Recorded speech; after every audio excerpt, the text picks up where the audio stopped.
Mjambo na habari za mchana, wapendwa wasikilizaji na watazamaji wa Kivu News Info popote pale mlipo, ikiwa ni ndani ya uwinje ya Jamhuri ya Kidemokrasia ya Kongo. Tunakaribisha tena kuungana nasi katika matangazo yetu ya mchana leo, hii kwa Jumapili tarehe 19 Julai mwaka 2026. Na katika matangazo yetu ya mchana leo tutakuletea kauli za Rais wa Rwanda Paul Kagame, alieleza msimamo wa nchi yake kuhusu hali ya usalama katika ukanda wa maziwa makuu, pamoja na kauli ya msemaji wa serikali ya DRC Patrick Muyaya, alisitiza kuwa mchakato wa mazungumzo ya Doha unaendelea sambamba na juhudi nyingine za amani. Pia tutakuletea taarifa kuhusu ajali mbaya ya mgodi wa dhahabu mjini Kamituga iliyosababisha vifo na majeruhi kutoka kwa wafungwa 17 kutoka gereza kuu la Wata, pamoja na habari nyingine muhimu zinazogusa maisha ya usalama, siasa na maisha ya wananchi mashariki mwa Jamhuri ya Kidemokrasia ya Kongo. Basi endelea kuwa nasi hadi mwisho wa matangazo yetu ya mchana leo. Hii ni Kivu News Info na mimi ni Ite Eloge Lulonga.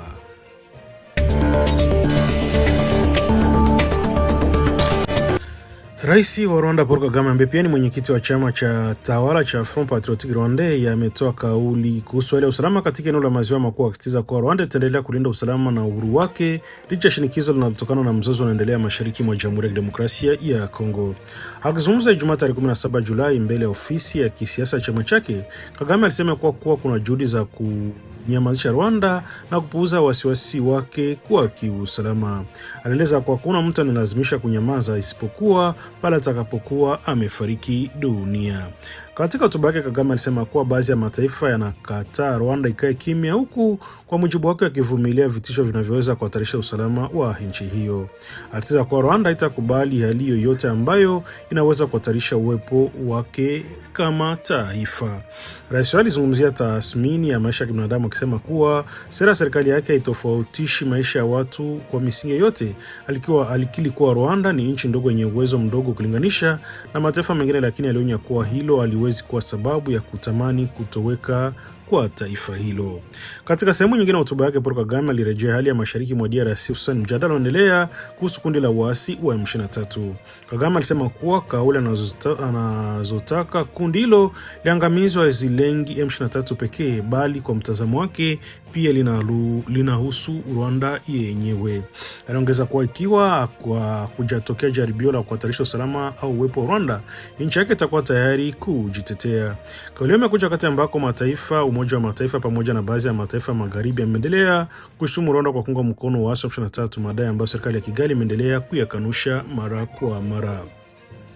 Wakati huo mzozo wa mashariki mwa DRC unaendelea kuathiri hali ya usalama na maisha ya raia licha kuwepo kwa makubaliano mbalimbali ya amani.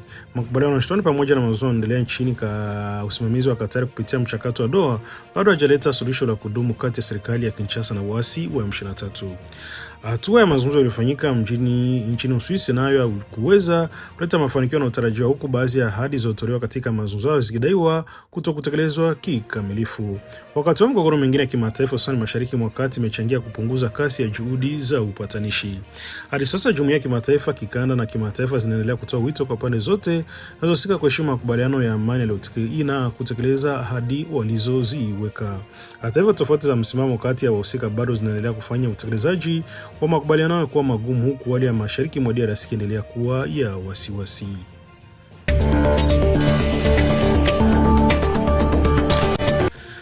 Tangazo la Rais wa Jamhuri ya Kidemokrasia ya Kongo Felix Antoine Tshisekedi la kuanzisha mazungumzo jumuishi ya kitaifa baada ya kukutana na viongozi wa madhehebu ya dini limezua maswali kuhusu mustakabali wa mchakato wa Doha unaendelea chini ya Qatar kati ya serikali ya DRC na waasi wa M23. Hata hivyo, serikali ya DRC imeondoa wasiwasi huo na kusisitiza kuwa mchakato wa Doha haujasitishwa wala kufutwa. Kauli imetolewa na waziri wa mawasiliano na vyombo vya habari ambaye pia ni msemaji wa serikali ya DRC Patrick Muyaya wakati wa mkutano wa waandishi wa habari uliofanyika Ijumaa tarehe 17 Julai baada ya Rais Felix Antoine Tshisekedi kukutana na viongozi wa madhehebu ya dini katika jiji la Umoja wa Afrika mjini Kinshasa. Akijibu swali la waandishi wa habari kuhusu ikiwa mazungumzo ya Doha yamefutwa kufuatia kutangazwa kwa mazungumzo ya kitaifa, Patrick Muyaya alisema wazi kuwa hakuna mchakato wote uliositishwa. Kwa mujibu wake, juhudi zote mbili zitaendelea kwa wakati mmoja na kila mno mmoja na nafasi yake katika kutafuta suluhisho la mgogoro unaendelea mashariki mwa DRC. Patrick Muyaya alifafanua kwa mchakato wa Washington unahusu mazungumzo kati ya Kinshasa na Rwanda, huku mchakato wa Doha ukihusu mazungumzo kati ya serikali ya DRC na waasi wa M23. Alisema kwa serikali inaona kwa michakato hiyo kuwa ina maisha badala ya kushindikana. Katika maelezo yake, msemaji wa serikali alitumia mfano akisema kuwa serikali inafanya mazungumzo na baba huko Washington ikimaanisha Rwanda, na wakati huo ukifanya mazungumzo na mwana huko Doha ikimaanisha waasi wa M23. Kwa mtazamo wa serikali ya Kinshasa, waasi hawawezi kufanya maamuzi makubwa bila ushawishi wa Rwanda, ambao endelea kushtumiwa na Umoja wa Mataifa pamoja na baadhi ya mataifa ya magharibi kwa kuiunga mkono AFC M23, madai ambayo Kigali inaendelea kuyakanusha. Patrick Muyaya alieleza kuwa licha changamoto zilizopo, kuna hatua zinazopangwa katika utekelezaji wa baadhi ya makubaliano yaliyofikiwa. Alisema tayari ujumbe maalum unaendelea kufanya kazi na kuandaa utaratibu wa kusitisha usitaji wa mapigano kati ya pande zinazohusika. Kwa mujibu wake, baadhi ya maafisa wa jeshi la DRC tayari wapo mjini Goma wakishiriki katika kazi hiyo ya kuanzisha mfumo wa pamoja wa ufuatiliaji na kudhibitisha ikiwa pande zote zitaheshimu makubaliano ya kusitisha mapigano. Alifichua kuwa mchakato wa kubadilishana wafungwa kati ya serikali ya DRC na waasi wa M23 unaendelea. Alisema baadhi ya wafungwa tayari wamewasili mjini Beni na wanasubiri kukamilika kwa taratibu za afya kupitia Uganda kutokana na hatua za tahadhari dhidi ya mlipuko wa virusi vya Ebola unavyoendelea katika eneo hilo, kabla ya kuelekea Goma kwa ajili ya utekelezaji wa makubaliano na kubadilishana wafungwa. Patrick Muyaya aliongeza kwa makubaliano yanaonekana katika pande zote mbili za mazungumzo, iwe ni kupitia mikataba wa Washington na uhusiana na Rwanda na DRC kupitia mchakato wa Doha unaowaleta pamoja serikali ya Kinshasa na AFC M23. Hata pamoja na matumaini hayo, mchakato wa Doha bado unakabiliwa na changamoto kubwa. Baada ya duru kadhaa za mazungumzo, serikali ya DRC na waasi wa M23 bado hawajafanikiwa kufikia mwafaka kuhusu masuala muhimu yanayosababisha mgogoro huu. Mazungumzo yaliyofanyika hivi karibuni nchini Uswisi, ambao yanatarajiwa kutoa mwelekeo mpya wa upatanishi, haya kuzaa matokeo yaliyotarajiwa.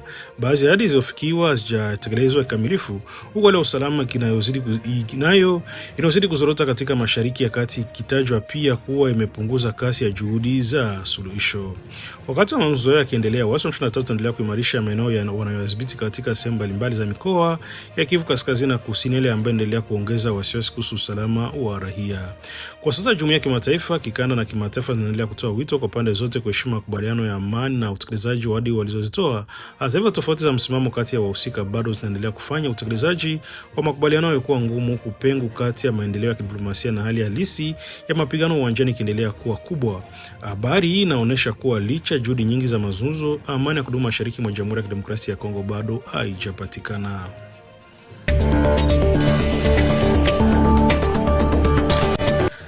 Mji wa Kamituga uliopo katika eneo la Mwenga mkoani Kivu Kusini umejikuta tena katika majonzi makubwa kufuatia ajali nyingine mbaya ya mgodi ilitokea jioni ya jana Jumamosi tarehe 18 Julai.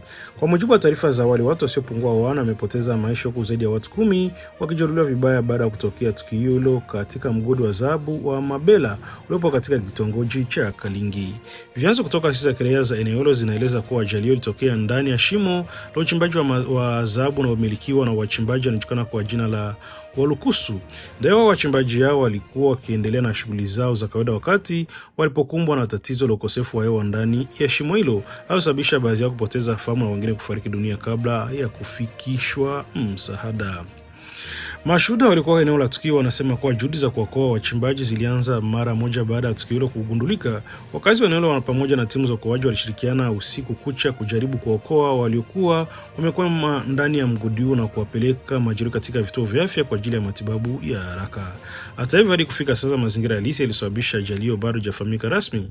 Mamlaka za eneo hilo zinaendelea na uchunguzi ili kubaini chanzo cha tukio hilo na kudhibitisha idadi kamili waliokuwa ndani ya shimo wakati wa ajali ikitokea.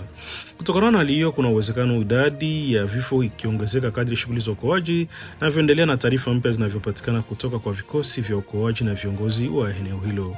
Ajali hiyo imeibua tena wasiwasi kuhusu mazingira magumu ya kazi na ukabili wa maelfu ya wachimbaji wa madini wanaofanya shughuli zao katika migodi ya kienyeji mashariki mwa Jamhuri ya Kidemokrasia ya Kongo. Kamituga ni miongoni mwa maeneo yenye akiba kubwa madini na dhahabu nchini DRC. Kila siku maelfu ya wachimbaji huingia kwenye mashimo ya chini ya ardhi wakitumia vifaa vya kawaida na mbinu zisizo za kisasa hasa mara nyingi vifaa vya kujikinga wala mfumo madhubuti wa kuhakikisha usalama wao. Kutokana na hiyo, ajali za migodini zimekuwa zikijirudilia mara kwa mara na kusababisha vifo na majeraha kwa wachimbaji wengi pamoja na kuanzisha familia nyingi katika hali ngumu za kimaisha.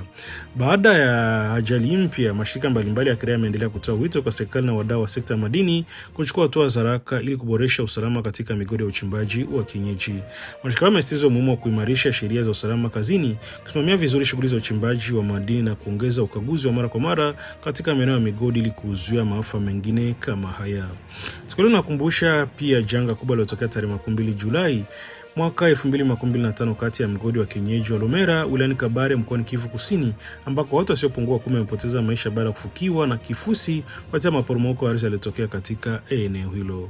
Wakazi wa Mituga sana wanatarajia mamlaka husika kukamilisha uchunguzi kuhusu ajali ya Mabela na kuchukua hatua madhubuti zitakazosaidia kulinda maisha ya wachimbaji wa madini ambao kila siku hujihatarisha wakitafuta riziki katika mazingira yenye hatari kubwa.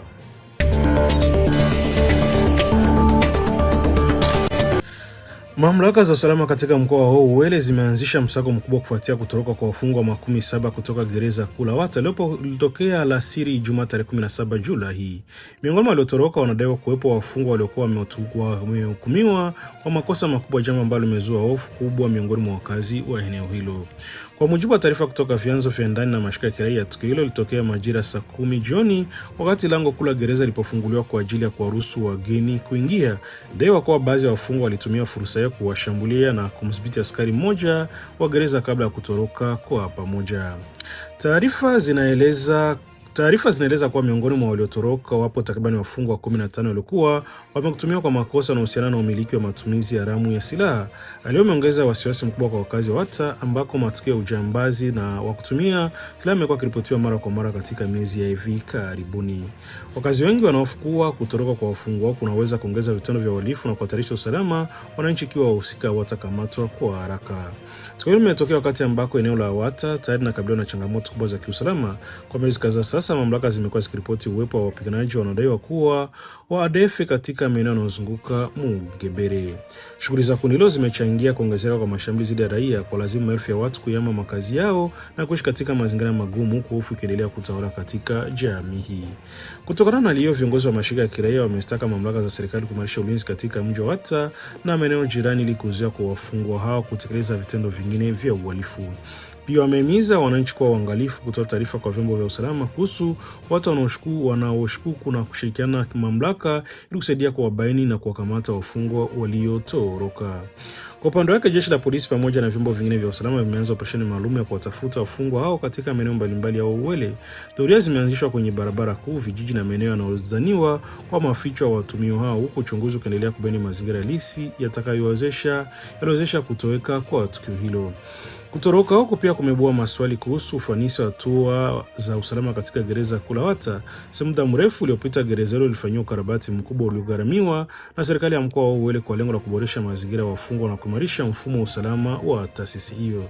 Hata hivyo, tukio la kutoroka kwa wafungwa 17 linaonyesha kuwa bado kuna changamoto kubwa katika usimamizi wa magereza, jambo ambalo limechochea wito wa kufanyika kwa uchunguzi wa kina ili kubaini waliohusika na uzembe au mapungufu yaliyoruhusu tukio hilo kutokea. Mamlaka zimeahidi kuendelea na msako huu hadi wafungwa wote waliotoroka wakamatwe na kurejeshwa gerezani, huku ikisisitiza kuwa usalama wa wananchi unabaki kuwa kipaumbele katika kipindi hiki cha tahadhari.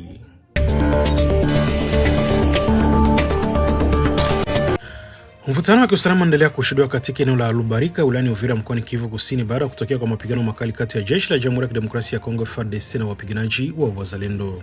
Kwa mujibu wa taarifa zilizopatikana kutoka eneo la tukio, mapigano yalitokea siku ya Ijumaa tarehe 17 Julai kuanzia majira saa 4 mchana hadi saa 10 jioni na kusababisha vifo vya wanajeshi wawili wa FARDC. Vyanzo vya ndani vinaeleza kwamba na vifo hivyo wanajeshi wengine wanne wa FARDC walivuliwa silaha zao na wapiganaji wa Wazalendo wakati wa mapambano hayo. Hadi sasa sababu halisi zilizochochea kuzuka kwa mapigano hayo hazijathibitishwa rasmi na mamlaka za kijeshi. Asubuhi ya jana Jumamosi tarehe 18 Julai, afisa mmoja mwenye cheo cha meja kutoka jeshi la Jamhuri ya Kidemokrasia ya Kongo alikutwa kutoka Luvungi kwenda Lubarika kwa lengo la kufanya mazungumzo na viongozi wa kundi la wazalendo waliokuwa wamechukua silaha hizo. Kwa mujibu wa taarifa zilizopatikana, mazungumzo ya kuzaa matunda baada ya wapiganaji wa wazalendo kukataa kurejesha silaha hizo walizotoa. Walisema kuwa walivua silaha jeshi la serikali, bali walishambulia wale wanaochukulia kuwa maadui wao. Na nukuu iliyotolewa na mmoja wa wapiganaji alisema, hatukuvua silaha serikali, bali tuliwavua silaha wa adui wetu. Kwa leo inaonyesha kuwa bado kuna tofauti kubwa za msimamo kati ya pande hizo mbili, jambo linalozua wasiwasi kuhusu ushirikiano kati ya vikosi vinavyopambana dhidi ya makundi ya waasi mashariki mwa nchi. Hadi kufika sasa, leo usalama katika eneo la Lubarika inaeleza kuwa bado ni wasiwasi kwa wakazi wakihofia kuzuka tena kwa mapigano mapya. Baadhi ya wananchi wameripoti kupunguza shughuli zao za kila siku kutokana na hofu ya kutokea kwa mashambulizi mengine. Mpaka sasa uongozi wa jeshi la Jamhuri ya Kidemokrasia ya Kongo hajatoa tamko rasmi kuhusu tukio hilo wala kudhibitisha idadi ya waliouawa na waliovuliwa silaha. Hakuna taarifa rasmi kuhusu hatua zinazotarajiwa kuchukuliwa ili kurejesha utulivu katika eneo hilo. Kivu News Info itaendelea kufuatilia kwa karibu maendeleo ya tukio hilo na kuwajuza wasikilizaji mara tu taarifa rasmi zitakavyokuwa zimepatikana kutoka kwa mamlaka husika.